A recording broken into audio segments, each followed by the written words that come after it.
with mitosis, division of somatic cells, one parent cell produces two identical daughter cells.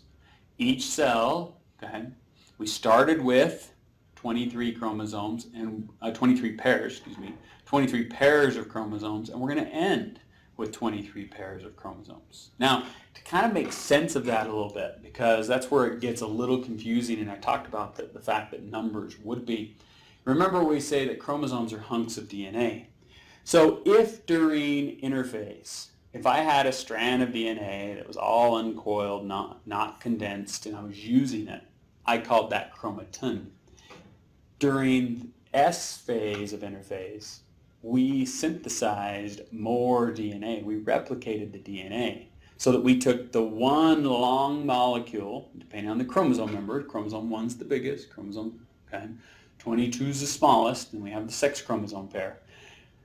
We took that strand of DNA, and through DNA replication, we copied it. And so once those DNA strands began to coil and condense as chromosomes, that's why they took on the shape we talked about that they would.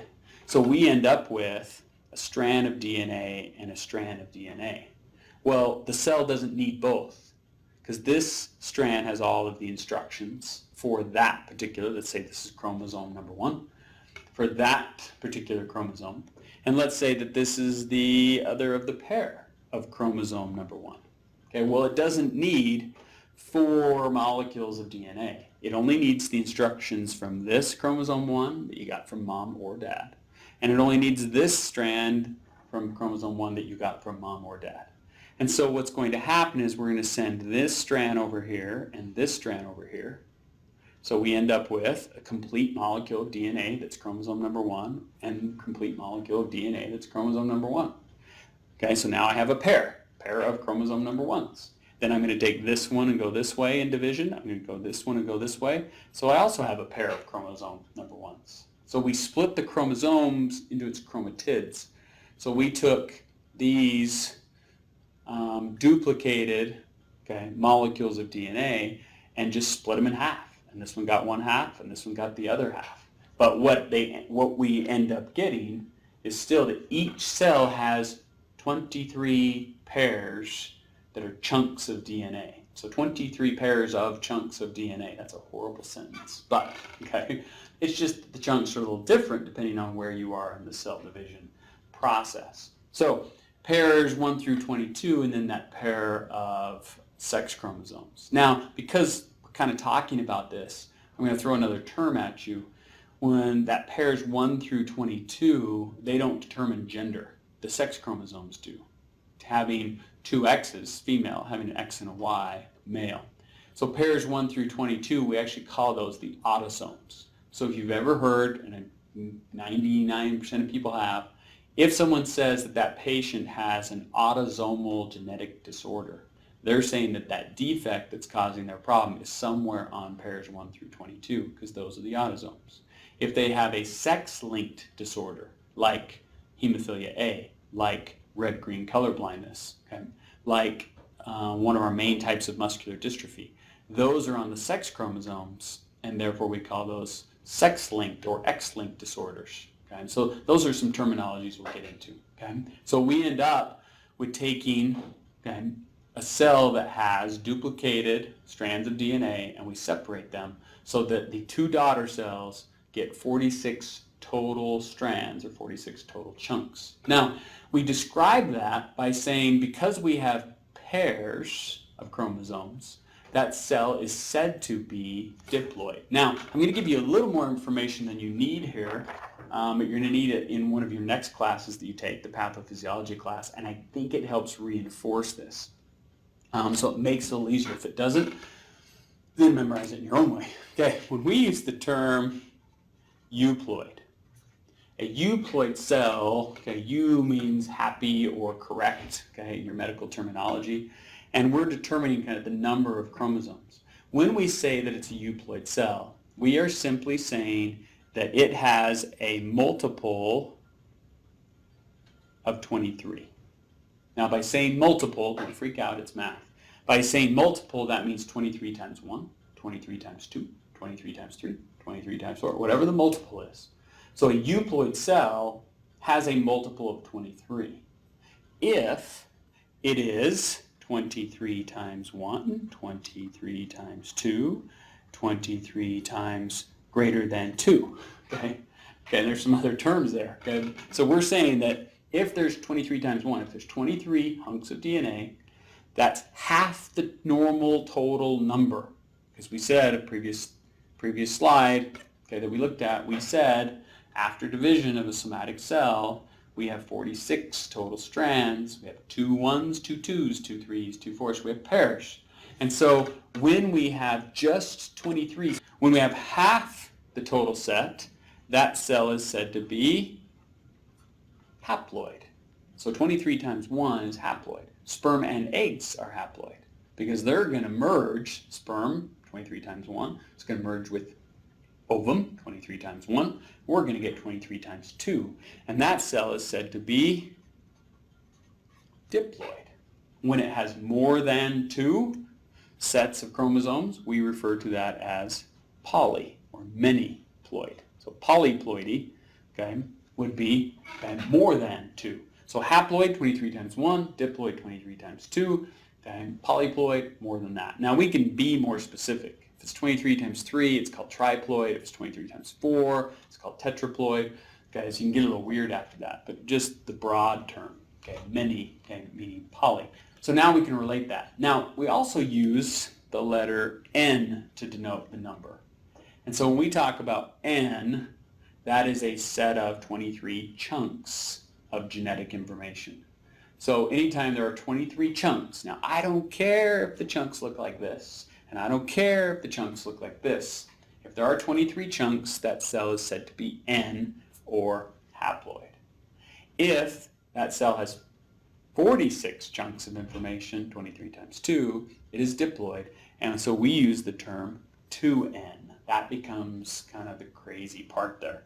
Okay, is how many chunks of genetic information do we have? Now, someone may be more specific and say, all right, how many strands of DNA have you got? Okay, well now that's a little different because this chunk of genetics has 2 strands of DNA. But because it's attached to the centromere, it's still one chunk, but there are 2 strands of DNA there.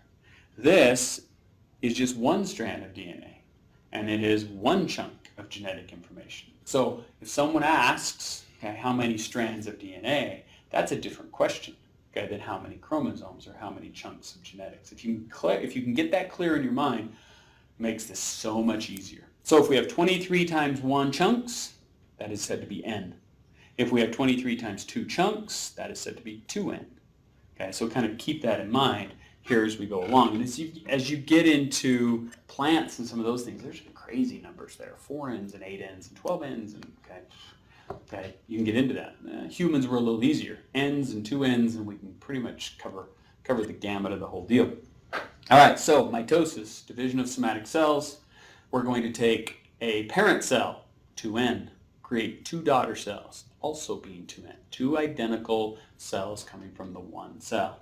Meiosis, on the other hand, is we're going to divide the germ cells of the gametes. We're going to make sperm and we're going to make eggs. And what we want is that we want the end result for each sperm cell or each ovum to have 23 chunks of information. Therefore, they will be haploid. They will be N. Okay, but when sperm N, egg N, merge to form an embryo, we get, yes we do, we get a 2N embryo. Okay, more specifically when they first do it, we get a 2N zygote in that scenario. Okay, so here's a great side-by-side comparison from your book. That here's mitosis, somatic cell, division, prophase, metaphase, anaphase, telophase, finishes cytokinesis. In meiosis, it works a little different. Notice I do prophase, metaphase, anaphase, telophase. Prophase 2, metaphase 2, anaphase 2, telophase 2. So I go through it twice. Because what actually happens here, and we get this in detail when we get to the reproductive unit, is remember we said we have to be able to split these up so that we only have 23 in each cell so that sperm cell and egg cell can get together. Well, this is kind of what this looks like to show you how this occurs.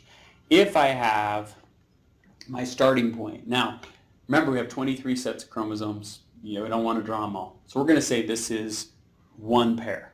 So let's say this is chromosome pair number 1.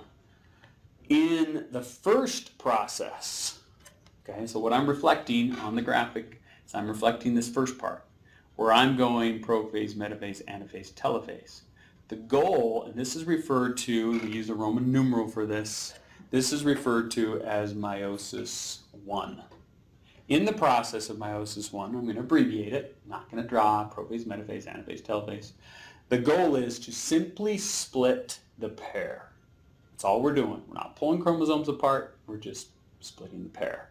So that means that this cell gets a chromosome 1, and that this one gets a chromosome 1. Now, males and females do this a little differently, okay, from how it splits, but that's later on, okay, so we'll get to the reproductive unit. So notice what I've done. I took a cell that was 2N, and I took 23 of the 46 over here and 23 of the 46 over here, okay, so it's like taking, okay, apples and just cutting them in half. And I sent half over here and I spent half over here is what I did. So in that situation, I now have cells that are N because I took half of each pair. So this one got 23, this one got 23. Now what I'm going to do in meiosis 2 is now I'm going to prophase, metaphase, anaphase, telophase, and I'm going to take that chromosome and I'm going to split apart the chromatids so that each cell gets 23 strands of DNA. So these cells are also N. Now, if these hunks are different than these hunks, totally understand that. I have 23 hunks of DNA, N. I have 23 hunks of DNA, N. So the starting point, these are our diploid cells.